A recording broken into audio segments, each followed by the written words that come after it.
Assalamualaikum warahmatullahi wabarakatuh.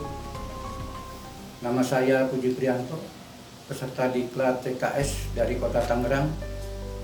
Diklat TKS tahun 2021 ditempuh melalui 4 tahapan, yaitu 1. OJT 1, yang kedua IST 1, ketiga OJT 2, dan keempat IST 2. Selama Diklat TKS melakukan 3 kegiatan, yaitu yang pertama adalah RPK, yang kedua adalah kajian manajerial, dan yang ketiga adalah peningkatan kompetensi. Rencana pelaksanaan kepemimpinan dilaksanakan untuk mengatasi masalah pembelajaran yang ada di sekolah asal. Sekolah asal saya adalah SMP Negeri 31 Tangerang, seperti yang terlihat di belakang saya, dengan meningkatkan hasil belajar siswa melalui penerapan pembelajaran dengan menggunakan model pembelajaran Problem Based Learning atau PBL. Tujuan dari RPK adalah pertama, meningkatkan hasil belajar siswa, yang kedua, meningkatkan kompetensi calon kepala sekolah berdasarkan AKPK, dan yang ketiga, meningkatkan student well-being. Langkah-langkah pembelajaran terdiri dari siklus 1 dan siklus 2.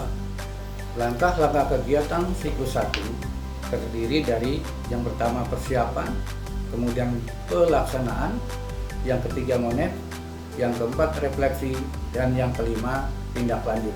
Yang pertama, monitoring keterlaksanaan kegiatan RPK mencapai 73,49%. Yang kedua, evaluasi peningkatan kompetensi calon kepala sekolah berdasarkan AKPK 85,41%. Yang ketiga, evaluasi hasil kegiatan RPK 85,89%. Evaluasi peningkatan prestasi peserta didik mencapai 85,83%. Dan yang kelima, untuk pencapaian student well-being mencapai 80,78%. Hasil dari pencapaian siklus 1 ini dirasakan masih kurang memuaskan. Oleh karena itu, perlu ditingkatkan untuk mencapai hasil yang lebih memuaskan. Maka kemudian dilakukan di siklus 2. Langkah-langkah kegiatan siklus 2 meliputi yang pertama persiapan, yang kedua pelaksanaan, yang ketiga monet, dan yang keempat refleksi. Hasil dari kegiatan siklus 2 adalah sebagai berikut. Yang pertama, monitoring keterlaksanaan kegiatan RPK mencapai 92,45%. Yang kedua, evaluasi peningkatan kompetensi calon kepala sekolah berdasarkan hasil AKPK mencapai 92,26%. Yang ketiga, evaluasi hasil kegiatan RPK mencapai 98,0%. Yang keempat, evaluasi peningkatan prestasi peserta didik mencapai 92,22%. Dan yang kelima, pencapaian student well-being mencapai 92,36%. Bahwa penerapan kegiatan pembelajaran dengan menggunakan model pembelajaran Problem Based Learning berhasil meningkatkan hasil belajar siswa. Pada kegiatan kajian manajerial dilaksanakan di sekolah asal dan sekolah magang, yang langkah-langkahnya adalah sebagai berikut. Yang pertama adalah persiapan, yang kedua pelaksanaan, dan yang ketiga hasil. Dari hasil tercapaian kajian manajerial di sekolah asal melalui instrumen monet dapat diketahui bahwa untuk persiapan mencapai hasil 86,6% dan untuk pelaksanaan mencapai hasil 89,78%.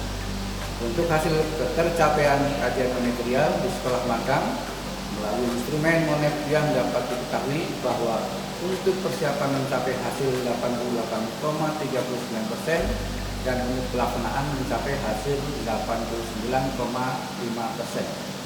Peningkatan kompetensi di sekolah dilaksanakan di sekolah magang. Tujuannya adalah untuk meningkatkan kompetensi berdasarkan AKPK yang rendah, yaitu kompetensi supervisi. Langkah-langkahnya adalah yang pertama persiapan, kemudian pelaksanaan, dan hasil. Dari hasil peningkatan kompetensi selama mengikuti kegiatan di sekolah magang, Ketercapaiannya adalah sebagai berikut. Untuk persiapan 92,18% dan untuk pelaksanaan 90,68%. Dapat disimpulkan bahwa yang pertama, kepala sekolah mampu melaksanakan dan meningkatkan kajian manajerial baik di sekolah asal maupun di sekolah magang. Yang kedua, kepala sekolah mampu melaksanakan dan meningkatkan kompetensi kepemimpinan di sekolah magang. Yang ketiga, kepala sekolah mampu meningkatkan kompetensi pelaksanaan rencana proyek kepemimpinan. Yang keempat, mempunyai pengalaman dari sekolah asal dan sekolah magang melalui pengkajian dari rapat mutu yang ada di sekolah asal dan sekolah magang mengenai pengelolaan kurikulum, pengelolaan keuangan, tenaga administrasi, pengelolaan peserta didik, sarpras, tenaga kependidikan, pemanfaatan TK dalam pembelajaran dan monitoring evaluasi.